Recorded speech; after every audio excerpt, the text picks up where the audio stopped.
പിണറായി വിജയനെ പ്രതിപക്ഷ നേതാവ് സ്ഥാനത്ത് നിന്ന് മാറ്റണമെന്ന് CPM പത്തനംതിട്ട ജില്ലാ സെക്രട്ടേറിയറ്റ് യോഗത്തിൽ ആവശ്യം. പാർട്ടി തിരഞ്ഞെടുപ്പിൽ തോറ്റിട്ടും ഉത്തരവാദിത്തം ഏറ്റെടുക്കാൻ പിണറായി തയ്യാറായിട്ടില്ല.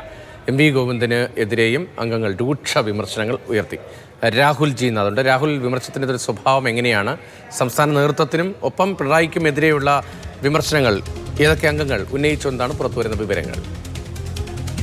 എന്തായാലും CPM പത്തനംതിട്ട ജില്ലാ സെക്രട്ടേറിയറ്റ് യോഗത്തിൽ അതിരൂക്ഷമായ വിമർശനമാണ് പിണറായി വിജയനും ഒപ്പം പാർട്ടി സെക്രട്ടറി MV ഗോവിന്ദനും നേരിട്ടത്.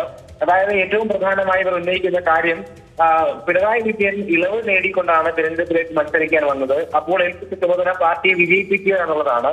ആ ഘട്ടത്തിൽ പാർട്ടിയെ വിജയിപ്പിക്കാൻ കഴിയാത്ത ഘട്ടത്തിൽ അതിന് ഉത്തരവാദിത്തം ഏറ്റെടുക്കാതെ പുതിയ സ്ഥാനം ഏറ്റെടുക്കുന്നതിനാണ് ഒരു പ്രശ്നമായി ഉന്നയിക്കുന്നത്. പിണറായി ഈ തീരുമാനം സ്വയം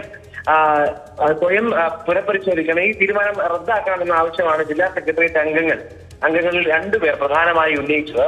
അതിലേറ്റവും പ്രധാനമായി MV ഗോവിന്ദനെതിരെയും വലിയ വിമർശനം ഉന്നയിച്ചു. പാർട്ടിയെ രക്ഷിക്കാൻ ചുമതലയുള്ളയാൾ കുടുംബത്തെ രക്ഷിക്കാൻ ശ്രമിച്ചു, ഭാര്യയ്ക്ക് സ്ഥാനം നൽകിക്കൊണ്ട് മറ്റ് അധികാര സ്ഥാനങ്ങളിലേക്ക് പോകാൻ ശ്രമിച്ചു എന്ന തരത്തിലുള്ള വലിയ വിമർശനവും ഉന്നയിക്കപ്പെടുകയാണ്. ഒപ്പം വീണ ജോർജ് ഉൾപ്പെടെ പങ്കെടുത്ത സെക്രട്ടേറിയറ്റ് യോഗമായിരുന്നു. സെക്രട്ടേറിയറ്റ് യോഗത്തിൽ മുൻ മന്ത്രി വീണ ജോർജ് പങ്കെടുത്തിരുന്നു.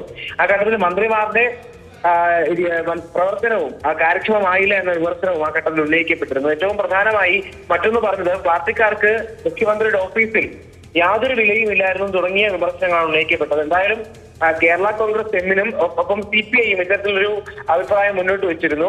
അതായത് പിണറായി വിജയൻ പ്രതിപക്ഷ നേതൃസ്ഥാനത്തിലേക്ക് വരണ്ട എന്നൊരു അഭിപ്രായം മുന്നോട്ട് വെച്ചെങ്കിൽ ഇപ്പോൾ CPMനുള്ളിലും, പ്രത്യേകിച്ച് പത്തനംതിട്ട CPM സെക്രട്ടേറിയറ്റിനുള്ളിലും ഇത്തരത്തിലൊരു അഭിപ്രായം മുന്നിലേക്ക് വരികയാണ്. അപ്പോൾ ഇത് ഈ വിഷയത്തിന്റെ ഗൗരവം വലുതാവുകയാണ്. തീരുമാനം എന്തായാലും ഉണ്ടായി കഴിഞ്ഞു, ഔദ്യോഗികമായി സംസ്ഥാന കമ്മിറ്റി തീരുമാനത്തിലേക്ക് എത്തിക്കഴിഞ്ഞു. അപ്പോഴും ഇത്തരത്തിൽ ഒരു അതിർത്തി ഈ ജില്ലാ ഘടകങ്ങളിൽ പുകയുകയാണ്.